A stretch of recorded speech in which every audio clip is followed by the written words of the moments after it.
J'étais médecin, calmez-vous. Une femme de ménage noire sauve un millionnaire en plein infarctus. Avant de commencer une autre histoire passionnante, abonnez-vous à la chaîne. Laissez votre like et passons à la vidéo. J'étais médecin, calmez-vous. Ces mots ont résonné dans le bureau vitré de Blackstone Enterprises comme un coup de tonnerre au milieu du chaos absolu.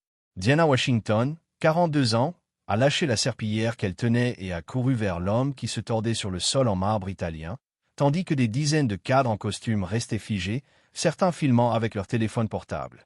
Le magnate Marcus Blackstone, propriétaire d'une fortune de 2,8 milliards de dollars, était en train de faire un infarctus fulgurant en plein milieu de la réunion la plus importante de l'année. Son visage, autrefois toujours hautain et arrogant, était maintenant violet et déformé par la douleur. Ses mains tremblantes serraient désespérément sa poitrine. « Quelqu'un appelle une ambulance !» cria Diana en s'agenouillant près de l'homme qui, 5 minutes plus tôt à peine, lui avait crié dessus pour gêner la réunion en passant la serpillière. Mais personne ne bougeait. Les vice-présidents, directeurs et managers, tous avec des diplômes d'université coûteux accrochés à leur mur, étaient complètement perdus. Diana n'a pas hésité. Ses mains, calleuses d'avoir nettoyé des toilettes et des couloirs, travaillaient maintenant avec la précision chirurgicale qui avait autrefois sauvé des centaines de vies. Elle a vérifié le pouls faible, placé ses mains sur le sternum et a commencé les compressions thoraciques avec un rythme parfait. 30 compressions, 2 insufflations, murmurait-elle pour elle-même, se rappelant les protocoles qu'elle connaissait par cœur. À chaque mouvement, son esprit revenait 15 ans en arrière, quand elle portait une blouse blanche au lieu de l'uniforme bleu de femme de ménage. Ce que personne là ne savait, c'est que Diana Washington avait été l'une des cardiologues les plus respectées de Chicago. Diplômée avec mention de l'université Harvard, spécialisée en chirurgie cardiaque, elle avait un avenir brillant devant elle, jusqu'à ce qu'elle décide de dénoncer un système de corruption à l'hôpital Saint-Maries, détournant des ressources destinées aux patients pauvres. La dénonciation, lui, a tout coûté. Sa licence médicale a été suspendue pour conduite inappropriée. Ses collègues l'ont abandonnée et les portes des hôpitaux se sont refermées une à une. Avec une fille de 8 ans diagnostiquée avec une leucémie, Diana avait désespérément besoin d'une assurance santé. La seule entreprise qu'il a embauchée fut Blackstone Enterprises comme femme de ménage. Pendant 2 ans, elle a nettoyé les mêmes couloirs où des hommes blancs en costume cher prenaient des décisions millionnaires, la traitant comme invisible. Marcus Blackstone était le pire de tous. Connu pour son arrogance et ses commentaires préjugés, il ne la regardait jamais quand elle nettoyait son bureau. Mais maintenant, avec la vie du milliardaire entre ses mains, Diana ressentait une amère ironie. L'homme qui l'humiliait chaque jour dépendait totalement d'elle pour survivre. À chaque compression, elle entendait les chuchotements des cadres. Qui est cette femme? Comment sait-elle faire ça? Pouvons-nous lui faire confiance? Les sirènes de l'ambulance se rapprochaient enfin, mais Diana savait que chaque seconde comptait. Le cœur de Marcus s'était complètement arrêté pendant près de 3 minutes. Elle lui a donné un coup précis dans la poitrine, une technique apprise lors de sa résidence. Miraculeusement, elle a senti le pouls revenir, faible mais constant. Les ambulanciers sont arrivés en courant, impressionnés par la qualité des premiers secours. « Madame, êtes-vous médecin ?» demanda l'un d'eux en préparant le défibrillateur. Diana hésita un instant, regarda l'uniforme sale qu'elle portait, puis répondit fermement. « Je l'étais. » Marcus fut transporté en urgence à l'hôpital, et Diana resta là, au milieu du bureau silencieux, les mains encore tremblantes d'adrénaline. Les cadres la regardaient avec un mélange de curiosité et de suspicion. Personne ne comprenait comment une simple femme de ménage avait sauvé la vie du patron avec une telle précision technique. Victoria Blackstone, la fille du magnate et vice-présidente de l'entreprise, s'approcha lentement. Ses yeux bleus glacés étudiaient Diana avec un intérêt renouvelé. « Comment saviez-vous exactement quoi faire ?» demanda-t-elle, sa voix chargée d'une curiosité dangereuse. Diana s'essuya les mains sur son tablier et répondit simplement. « Je l'ai appris dans la vie. » Mais elle savait que cette réponse ne suffirait pas. Il y avait quelque chose dans le regard de Victoria qui suggérait qu'elle ne laisserait pas tomber l'affaire facilement. En ramassant son matériel de nettoyage, Diana comprit qu'elle avait franchi une ligne invisible. Pendant 2 ans, elle était restée dans l'ombre invisible et silencieuse. Maintenant, tous les regards étaient tournés vers elle, et cela pouvait être à la fois une opportunité et une menace mortelle. Si vous aimez cette histoire de retournement et de justice, N'oubliez pas de vous abonner à la chaîne pour suivre comment cette courageuse femme de ménage affrontera les conséquences d'avoir sauvé l'homme qui l'humiliait le plus. 3 jours plus tard, Marcus Blackstone retourna au bureau avec une apparence fragile que personne n'avait jamais vue auparavant. L'homme qui dominait autrefois les salles de réunion par sa présence intimidante marchait maintenant lentement, appuyé sur une canne coûteuse. Mais ses yeux restaient aussi froids que toujours, et Diana savait que la gratitude n'était pas un sentiment qui habitait le cœur de cet homme. « Je veux parler à la femme de ménage qui m'a aidé », fut la première chose que Marcus dit en entrant dans son bureau. Victoria était à ses côtés, tenant un dossier mystérieux qui rendit Diana mal à l'aise. Il y avait quelque chose de calculateur dans la façon dont la fille du magnate l'observait, comme si elle étudiait un spécimen intéressant. Diana fut appelée dans le bureau présidentiel, un endroit où elle n'était jamais entrée, seulement nettoyée lorsque Marcus n'était pas là. L'atmosphère était oppressante. Des murs couverts de prix d'affaires, des photos avec d'importants politiciens, et une vue panoramique de Manhattan valant plus que ce que la plupart des gens gagnent en une vie. « Asseyez-vous », ordonna Marcus en pointant une chaise en cuir qui valait probablement plus que son salaire annuel. Diana resta debout, instinctivement méfiante. 15 ans à côtoyer des hommes puissants lui avaient appris qu'ils ne faisaient jamais rien par bonté. « Vous m'avez sauvé la vie », commença Marcus, mais sa voix ne portait aucune gratitude, seulement de la suspicion. Mes médecins ont été impressionnés par la qualité des premiers secours. Ils ont dit que c'était un travail professionnel, presque chirurgical. Victoria ouvrit le dossier et étala des papiers sur le bureau. Diana sentit son sang se glacer en reconnaissant des copies de documents qu'elle pensait enterrer à jamais. Son diplôme de médecine, les dossiers de l'hôpital Saint-Maries, et pire encore, les documents de l'enquête qui avaient détruit sa carrière. Diana Washington, diplômée en médecine de l'université Harvard avec une spécialisation en cardiologie, lut Victoria à voix haute, savourant chaque mot comme s'il s'agissait d'un poison. Résidence au Massachusetts General Hospital, fellowship en chirurgie cardiaque. Un CV impressionnant pour une femme de ménage. Le cœur de Diana s'emballa, mais elle garda une expression neutre. C'était il y a longtemps, dit-elle simplement, se préparant à ce qu'elle savait aller suivre. Marcus se pencha en avant, ses yeux brillants d'une cruauté familière. Mais voici la partie intéressante. Votre licence médicale a été suspendue pour conduite inappropriée et violation des protocoles hospitaliers. Vous avez été accusé de vol de médicaments et de falsification de rapports médicaux. C'est un mensonge, explosa Diana, perdant son calme pour la première fois. J'ai dénoncé un système de corruption. Il détournait des ressources destinées aux patients pauvres. Bien sûr, rit Marcus, mais c'était un rire froid et cruel. Tous les criminels ont une excuse noble. La question est, qu'est-ce qu'une médecin malhonnête fait en travaillant dans mon entreprise? Quel genre d'arnaque préparez-vous? Diana sentit la colère monter dans sa poitrine comme de la lave bouillante. Elle avait sauvé la vie de cet homme méprisable, et il utilisait sa plus grande douleur contre elle. Mais il y avait quelque chose de plus dangereux dans les yeux de Marcus, une fin de pouvoir qu'elle reconnaissait des couloirs d'hôpital. « J'ai besoin de ce travail », dit Diana, s'efforçant d'avaler sa fierté. « Ma fille est malade. Elle a besoin d'une assurance santé. » Ah oui, Emma Washington, 8 ans, leucémie lymphoblastique aiguë, lut Victoria dans un autre document. Traitement au Children's Hospital. Très coûteux. Cela doit être désespérant d'avoir une fille mourante et de ne pas pouvoir payer les soins. Diana sentit le monde tourner. Ils avaient enquêté sur sa fille. Sa petite Emma, qui combattait le cancer avec le courage d'une guerrière, était désormais dans la ligne de mire de ses prédateurs. « Voici ma proposition », dit Marcus en se levant lentement. « Vous continuerez à travailler ici comme femme de ménage. Vous garderez le silence sur vos connaissances médicales. Et en échange, je ne signalerai pas à l'immigration que vous utilisez de faux documents pour travailler. » Quels faux documents? Diana était confuse. Victoria sourit avec malice. « Oh, on ne vous l'a pas dit? Nous avons découvert que vous avez utilisé le nom de jeune fille de votre grand-mère pour obtenir ce poste. Techniquement, c'est une fraude d'identité. Suffisant pour vous faire expulser, même si vous êtes citoyenne américaine. » Diana comprit le piège diabolique. Ils inventaient des crimes pour la garder sous contrôle. Marcus Blackstone n'était pas seulement cruel, c'était un prédateur calculateur qui utilisait le désespoir des gens comme arme. Mais attendez, ce n'est pas tout, continua Marcus, savourant le pouvoir qu'il avait sur elle. J'ai besoin de quelqu'un avec des connaissances médicales pour un projet spécial. Vous allez m'aider sur quelques affaires liées à la santé des employés. Rien d'officiel, bien sûr. Diana comprit immédiatement ce qu'il suggérait.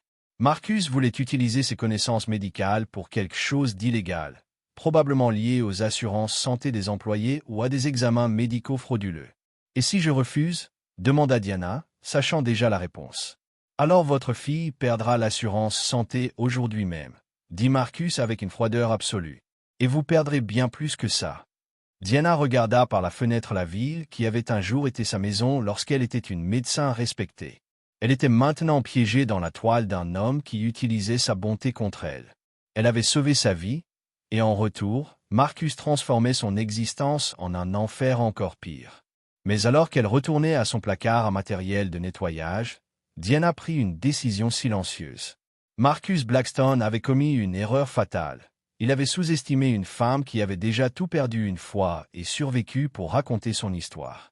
Pendant les semaines suivantes, Diana commença à vivre une double routine qui la rongeait de l'intérieur. Le jour, elle restait la femme de ménage invisible, nettoyant les toilettes et vidant les poubelles. Mais la nuit, Marcus la convoquait dans son bureau pour ce qu'il appelait des consultations médicales. Le projet spécial de Marcus était encore plus sinistre qu'elle ne l'avait imaginé. Il forçait les employés atteints de maladies chroniques à démissionner, manipulant leurs examens médicaux pour qu'ils paraissent plus graves qu'ils ne l'étaient réellement. Diana était obligée de signer des rapports falsifiés avec suffisamment de connaissances techniques pour tromper les assureurs. Cet homme a un diabète de type 2 contrôlé, déclara Diana en analysant les examens de Robert Chen, un comptable de 45 ans qui travaillait dans l'entreprise depuis 15 ans. Il peut travailler normalement avec des médicaments.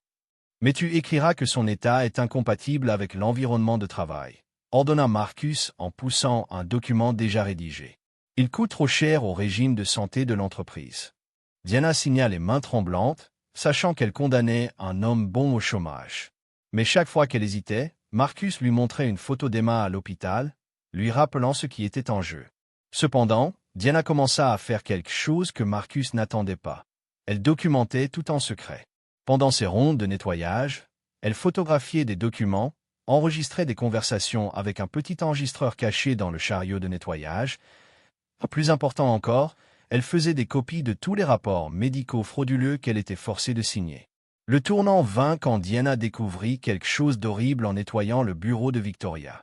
Caché dans un tiroir verrouillé que Diana avait appris à ouvrir avec des trombones pendant ses jours difficiles, se trouvait un dossier marqué « Projet nettoyage ». À l'intérieur du dossier, Diana trouva une liste avec les noms de tous les employés noirs, hispaniques et d'origine asiatique de l'entreprise. À côté de chaque nom, il y avait des notes médicales détaillées et un délai pour élimination. Il ne s'agissait pas seulement de réduire les coûts, c'était un plan systématique de nettoyage ethnique corporatif. Le nom de Diana était en haut de la liste, avec une note choquante, utiliser les connaissances médicales jusqu'à éliminer toutes les cibles. Ensuite, déporté pour fraude d'identité. Risque? En sait trop. Diana sentit son sang se glacer. Marcus n'avait jamais eu l'intention de la garder en vie. Elle n'était qu'un outil temporaire dans un plan bien plus grand et cruel. Mais lorsqu'elle vit le dernier document du dossier, sa détermination se transforma en pure fureur. C'était une lettre de l'hôpital Saint-Marie, datée d'il y a 2 ans, adressée au cabinet d'avocats de Marcus. La lettre confirmait que Diana Washington avait été injustement accusée, que le scandale de corruption qu'elle avait dénoncé existait vraiment, et que sa licence médicale devait être rétablie immédiatement. Marcus connaissait la vérité depuis 2 ans. Il savait que Diana était innocente, qu'elle avait été une héroïne en dénonçant la corruption. Et pourtant il l'avait gardée comme femme de ménage, l'humiliant quotidiennement. Pire, il avait utilisé ses contacts pour s'assurer qu'elle ne découvre jamais sa réhabilitation. Cette nuit-là, Diana ne dormit pas. Assise dans le petit appartement qu'elle partageait avec Emma, elle organisa toutes les preuves qu'elle avait collectées. Photos de documents, enregistrements de Marcus ordonnant des fraudes médicales, la liste du projet nettoyage et la lettre prouvant son innocence. Mais Diana savait que les preuves ne suffiraient pas contre un homme comme Marcus Blackstone. Il avait des avocats, de l'argent et une influence politique. Elle avait besoin de quelque chose de plus, une stratégie qui utiliserait ses propres méthodes contre lui. Puis Diana se rappela quelque chose qu'elle avait appris durant ses années de cardiologue. Le cœur le plus fort peut faillir si on sait exactement où appliquer la pression. Et Marcus venait de lui montrer son point faible. Emma entra dans la pièce, pâle mais souriante. « Maman, pourquoi es-tu réveillée? Tu as l'air triste. » Diana serra sa fille dans ses bras, ressentant un amour féroce mêlé à une détermination mortelle. « Je planifie comment nous allons sortir de cette situation, princesse. Et maman a toujours un plan. » Le lendemain, Diana arriva au travail avec une posture différente. Elle portait toujours l'uniforme de femme de ménage, portait toujours la serpillière et les produits de nettoyage, mais il y avait quelque chose dans ses yeux qui n'y était pas avant. La confiance chirurgicale d'une médecin qui savait exactement où faire la coupure. Marcus n'avait aucune idée qu'il venait de réveiller un prédateur, bien plus dangereux que lui-même. Diana avait passé 2 ans humiliée, chantagée et manipulée. Mais maintenant, avec toutes les cartes sur la table, elle était prête à montrer à Marcus Blackstone ce qui arrive quand on sous-estime une femme qui a déjà tout perdu et qui n'a plus rien à perdre. En nettoyant son bureau ce matin-là, Diana sourit pour la première fois depuis des années. La chirurgie la plus importante de sa carrière allait commencer, et cette fois, le patient sur la table était la justice elle-même. Le jour de la vengeance est arrivé lors de la réunion annuelle des actionnaires de Blackstone Enterprises. L'auditorium était rempli d'investisseurs millionnaires, de journalistes financiers et de représentants du gouvernement. Marcus, rétabli et arrogant comme toujours, prononçait un discours sur les excellents résultats de l'entreprise lorsque Diana est entrée silencieusement par la porte arrière. Elle ne portait pas l'uniforme de femme de ménage. À la place, elle portait un costume sombre qu'elle avait acheté avec ses dernières économies et tenait une mallette en cuir ayant appartenu à son père médecin. Sa posture était droite, confiante, et ses yeux brillaient de la détermination d'une chirurgienne sur le point d'effectuer l'opération la plus importante de sa vie. Diana a marché dans l'allée centrale pendant que Marcus parlait des efficacités opérationnelles et des optimisations des ressources humaines. Certains employés de l'entreprise l'ont reconnu et ont murmuré, confus. « Ce n'est pas la femme de ménage. Que fait-elle ici ?»« Excusez-moi, » dit Diana, sa voix résonnant dans l'auditorium avec autorité médicale. « J'aimerais apporter quelques corrections importantes au rapport de M. Blackstone. » Marcus s'est arrêté en plein milieu de sa phrase, son visage pâlissant instantanément. Victoria, assise au premier rang, se leva, alarmée. « Sécurité. Faites sortir cette femme d'ici. » Mais Diana était déjà arrivée sur scène et avait connecté son ordinateur portable au système de projection. « Je m'appelle Dr. Diana Washington, cardiologue diplômée de l'Université de Harvard. Certains d'entre vous me connaissent comme la femme de ménage qui a sauvé la vie de M. Blackstone il y a un mois. » La salle a explosé en murmures. Marcus a tenté d'éteindre le projecteur, mais Diana avait changé les mots de passe la veille au soir, utilisant ses connaissances en nettoyage pour accéder au système pendant son service. « Ce que vous ne savez pas, » continua Diana, sa voix coupant le chaos, c'est que Marcus Blackstone utilise depuis des années le chantage, la fraude médicale et la discrimination raciale systématique pour manipuler cette entreprise. La première image projetée était la liste du projet nettoyage, avec des noms mis en évidence par origine ethnique. Le silence dans l'auditorium était assourdissant. Les journalistes ont commencé à photographier frénétiquement. Ceci est une liste d'employés que M. Blackstone prévoit de licencier uniquement en fonction de leur origine ethnique, expliqua Diana. Il m'a forcé à falsifier des rapports médicaux pour justifier ces licenciements. Marcus a finalement repris la parole. C'est un mensonge. Cette femme est une criminelle. Elle a été exclue de la médecine pour conduite inappropriée. Diana sourit froidement et projeta l'image suivante. La lettre de l'hôpital Saint-Maries. Cette lettre, envoyée au cabinet d'avocat de M. Blackstone il y a 2 ans, confirme que j'ai été accusé à tort et que ma licence médicale a été rétablie. Marcus savait que j'étais innocente mais m'a gardée comme femme de ménage pour m'humilier puis m'utiliser. L'auditorium était en pleine effervescence. Les investisseurs se levaient indignés, les autorités prenaient des notes en urgence et les journalistes retransmettaient en direct dans le monde entier. Mais Diana n'avait pas fini. Elle diffusa des enregistrements de Marcus ordonnant des fraudes médicales, des documents financiers montrant comment il détournait de l'argent du régime de santé des employés, et enfin, l'enregistrement le plus dévastateur de tous. C'était Marcus, 3 jours plus tôt, parlant à Victoria. Dès qu'elle aura fini d'éliminer les derniers noms sur la liste, nous la déportons pour fraude d'identité. Elle en sait trop pour rester vivante dans l'entreprise. Dommage, elle a sauvé ma vie, mais les affaires sont les affaires. Le silence qui suivit fut absolu. Marcus était détruit, complètement exposée devant des centaines de témoins et des caméras de télévision diffusant à des millions de personnes. Vous avez vu un homme faire un infarctus et être sauvé par quelqu'un qu'il considérait inférieur, dit Diana, la voix chargée d'émotion. Mais ce que vous n'avez pas vu, c'est que ce même homme a utilisé la bonté de cette personne comme une arme contre elle. Diana ouvrit sa mallette et sortit un document officiel. Ce matin, j'ai remis toutes ces preuves au FBI, au département de la justice et à la commission des valeurs mobilières. Marcus Blackstone et Victoria Blackstone sont inculpés de fraude, discrimination, chantage et violation des droits civils. Comme pour un signe, des agents fédéraux entrèrent dans l'auditorium. Marcus Blackstone, vous êtes en état d'arrestation, annonça l'agent principal, menottant le magnate devant toutes les caméras. Marcus regarda Diana avec une haine pure. Tu as tout détruit. Je t'ai sauvé la vie en te donnant du travail. Diana s'approcha de lui, le regardant dans les yeux une dernière fois. Non, Marcus.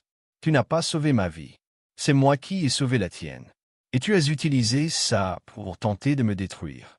Mais tu as oublié une chose importante, je suis médecin. Et les médecins savent exactement où exercer la pression pour arrêter un cœur malade. Alors que Marcus était emmené menotté, Diana se tourna vers l'auditorium encore sous le choc. Aux employés de Blackstone Enterprises présents ici, vous n'avez plus à avoir peur. Robert Chen, Sarah Martinez, James Wilson et tous les autres sur la liste, vos emplois sont sûrs. La justice est enfin arrivée. L'auditorium explosa en applaudissements. Les employés pleuraient de soulagement, les investisseurs exigeaient des changements immédiats, et Diana sentait enfin le poids de 2 ans d'humiliation se lever de ses épaules. Elle avait fait plus que se venger. Elle avait exposé un système entier de corruption et protégé des dizaines de familles innocentes. La femme de ménage était redevenue médecin, mais elle était maintenant bien plus, une guerrière de la justice prouvant que, peu importe la profondeur à laquelle on est poussé, on peut toujours se relever et se battre. 6 mois plus tard, Diana était de retour là où elle appartenait, au bloc opératoire. Mais cette fois, elle n'était pas seulement médecin. Elle avait été nommée directrice médicale du tout nouveau Blackstone Medical Center, transformé d'une entreprise corrompue en une organisation dédiée à la médecine sociale. Le conseil d'administration, sous une nouvelle direction, lui avait offert ce poste après que l'histoire de Diana soit devenue internationale. La femme de ménage qui a fait tomber un empire faisait la une des journaux du monde entier. Des universités l'invitaient à donner des conférences, des hôpitaux sollicitaient son expertise en éthique médicale, et des producteurs hollywoodiens se disputaient les droits de son histoire. Mais pour Diana, la plus grande victoire se déroulait à ce moment précis, alors qu'elle regardait sa fille Emma jouer dans le jardin de l'hôpital. La fillette, désormais en rémission complète de la leucémie, courait et riait avec d'autres enfants patients. Ses cheveux avaient repoussé, formant de petites boucles qui dansaient dans le vent. « Maman, tu as vu? J'ai réussi à courir jusqu'au bout du jardin !» cria Emma, radieuse de joie. Diana sourit, se rappelant des jours sombres où elle ne savait pas si sa fille survivrait. Le traitement continu, désormais garanti par la meilleure assurance santé que l'argent puisse acheter, avait sauvé la vie d'Emma. L'ironie n'était pas perdue, l'argent que Marcus avait utilisé pour tenter de la détruire payait maintenant la guérison de sa fille. Le procès de Marcus Blackstone avait été un spectacle médiatique. Condamné à 20 ans de prison pour fraude, discrimination raciale, chantage et violation des droits civiques, il avait perdu toute sa fortune en amendes et dédommagements. Ce qui satisfaisait le plus Diana, c'était de savoir qu'une grande partie de cet argent avait été versé à un fonds offrant des soins médicaux gratuits aux familles à faible revenu. Victoria Blackstone avait écopé de 10 ans de prison en tant que complice, mais sa punition la plus sévère avait été de voir l'empire familial transformé en tout ce qu'il méprisait. Une force pour la justice sociale et l'égalité raciale. Robert Chen, le comptable que Diana avait été forcée de nuire, était désormais le directeur financier de la nouvelle organisation. Il la retrouva dans le couloir cet après-midi-là, tenant un rapport financier avec un sourire fier. « Docteur Washington, nous avons les chiffres du 3e trimestre, dit-il en utilisant le titre avec le respect qu'elle avait toujours mérité. Nous avons sauvé 17 emplois ce mois-ci et recruté 23 nouveaux employés, la majorité issus de minorités ethniques. » Diana acquiesça, satisfaite. Chaque vie sauvée, chaque famille protégée, était une victoire contre le système qui avait failli la détruire. Elle avait appris que la vraie médecine ne se pratiquait pas seulement en salle d'opération, mais aussi dans les salles de réunion où l'on décidait qui méritait soin et dignité. Ce soir-là, Diana participa à une visioconférence avec des étudiants en médecine de l'université Harvard, son ancienne université, qui la considérait désormais comme l'une de ses diplômées les plus illustres. Les questions des jeunes étudiants lui rappelaient elles-mêmes, 20 ans auparavant, idéalistes, déterminés, mais encore naïfs quant au combat qui les attendait. Docteur Washington, demanda une étudiante noire en première année, comment avez-vous gardé espoir pendant les années les plus difficiles? Diana fit une pause, regardant par la fenêtre où Emma dormait paisiblement dans la chambre voisine. J'ai découvert que peu importe à quel point on vous pousse vers le bas, vous ne perdez jamais deux choses, votre savoir et votre humanité. Marcus Blackstone pensait pouvoir me briser en me rendant invisible, mais il a oublié que les personnes invisibles voient tout. Et quel conseil donneriez-vous aux jeunes médecins qui pourraient faire face à des injustices similaires? Demanda un autre étudiant. Documentez tout, gardez votre intégrité même quand cela semble impossible. Et souvenez-vous, le système peut vous retirer votre licence, votre poste, même votre dignité temporairement. Mais il ne peut pas vous enlever votre capacité à sauver des vies et à lutter pour la justice. Parfois, il faut cesser d'être médecin pour devenir guérisseur.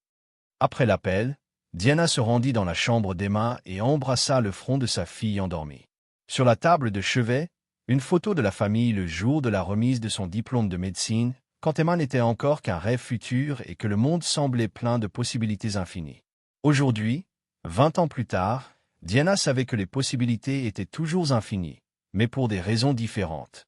Elle n'était plus seulement une brillante médecin tentant de sauver le monde. Elle était une survivante qui avait transformé sa plus grande défaite en la victoire la plus importante de sa vie. Le téléphone sonna doucement. C'était un appel d'un hôpital à Détroit, où un autre scandale de discrimination raciale avait été découvert. Il voulait son aide pour nettoyer le système et protéger les employés vulnérables. Diana sourit, saisissant un stylo pour noter les détails. Son travail ne faisait que commencer. Il y avait des Marcus Blackstone partout, et des employés comme elle, invisibles mais essentiels, avaient besoin de quelqu'un qui comprenne leur lutte. J'étais médecin, calme, murmura-t-elle pour elle-même, se rappelant les mots qui avaient tout changé. Mais maintenant, elle connaissait la vérité. Elle n'avait jamais cessé d'être médecin. Elle avait simplement appris à guérir des blessures bien au-delà du corps humain. Si cette histoire a touché votre cœur et montré que la justice trouve toujours un chemin, n'oubliez pas de vous abonner à la chaîne pour plus d'histoires inspirantes de personnes ordinaires ayant accompli des choses extraordinaires.